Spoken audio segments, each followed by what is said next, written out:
اب اگلا دور آیا، ہندوستان میں انگریز آ گئے.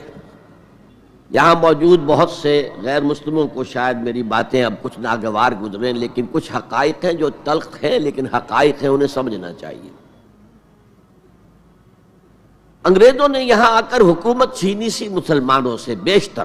ویسے تو یہ کہ ہندو راجے مہاراجا بھی تھے، لیکن بیشتر علاقوں میں تو مسلمان حاکم تھے.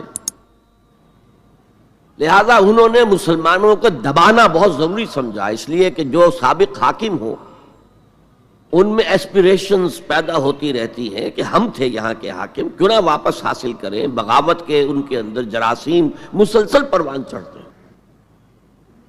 مسلمانوں کو دبایا اور ہندوؤں کو اٹھایا. کیوں؟ کہ ہندوؤں کے لیے معاملہ صرف چینج آف ماسٹرز کا تھا، کوئی بڑا حادثہ تو نہیں تھا. پہلے مسلمانوں کے غلام تھے، اب انگریزوں کے غلام ہو گئے. اور اس اعتبار سے انگریز نے بھی انہیں قریب کیا اور ہندوؤں نے بھی مغربی علوم اور مغربی سائنسز کو پڑھنے میں بڑی سبقت کی.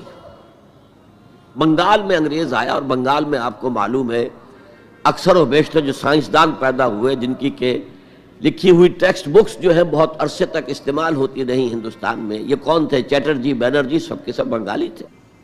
ایک اور بات یہ ہے کہ ہندو اپنے ماضی سے بہت دور آ چکے تھے. ان کا ماضی عظمت والا، آخر اشوک کا دور بہت عظمت کا، چندر گپت موریہ کا دور بہت عظمت کا، وکرمادیتیہ کا دور بہت عظمت کا تھا، لیکن وہ اب بہت پیچھے جا چکے تھے. تقریباً مسلمانوں کی آمد کی وجہ سے 1000 سال کا فصل واقع ہو چکا تھا. لہذا تہذیب و تمدن کے لیے بھی، جیسے کہ انہوں نے مسلمانوں کے زمانے میں فارسی پڑھی، فارسی پڑھتے تھے، کوڈ لینگویج فارسی ہے، جیسے کہ پھر بعد میں مسلمان اور ہندو اور سب نے انگریزی پڑھی.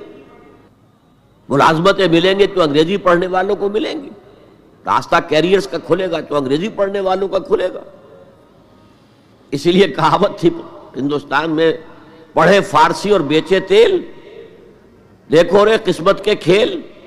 اب فارسی پڑھ کے تو اسے کہیں حکومت کے اندر اہلکار ہونا چاہیے، اس کی حیثیت کچھ اور ہونا چاہیے. فارسی پڑھ کے اور تیل بیچنا. جبکہ مسلمانوں کا معاملہ یہ تھا کہ ان کی تو ابھی تہذیب اور تمدن، ان کی روایات ابھی تازہ تھی. لہذا جو غیر مسلم تھے یہاں کے، انہوں نے انگریزی علوم، انگریزی سائنس، انگریزی تہذیب، اس کو کھلے دل کے ساتھ خوش آمدید کہا. اور مسلمانوں میں ایک زبردست ڈویژن ہو گیا. بلکہ ابتدائی ری ایکشن تو بہت سخت تھا، یک طرفہ تھا. ہم نہ انگریزی پڑھیں گے، ہم نہ انگریزی علوم سیکھیں گے، نہ سائنس پڑھیں گے.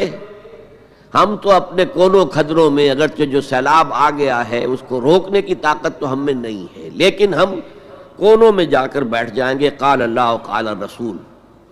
اور انگریزی تہذیب سے اس قدر دوری کہ اگر کوئی میز کرسی پر بیٹھ کر کھانا کھا لے تو کرسٹان ہو گیا. یہ تو کسی نے چمچہ استعمال کر لیا کھانے میں، کانٹا تو بہت دور کی بات ہے، چمچہ بھی استعمال کر لیا تو کرسٹان ہو گیا. تو اس درجے ری ایکشن تھا علماء کے زیر اثر حلقوں میں. گویا کہ وہ جو گاندھی جی کا فلسفہ تھا نان کوآپریشن، تو مسلمانوں نے انگریزوں کے ساتھ شدید قسم کا naan cooperation from the very beginning شروع کیا.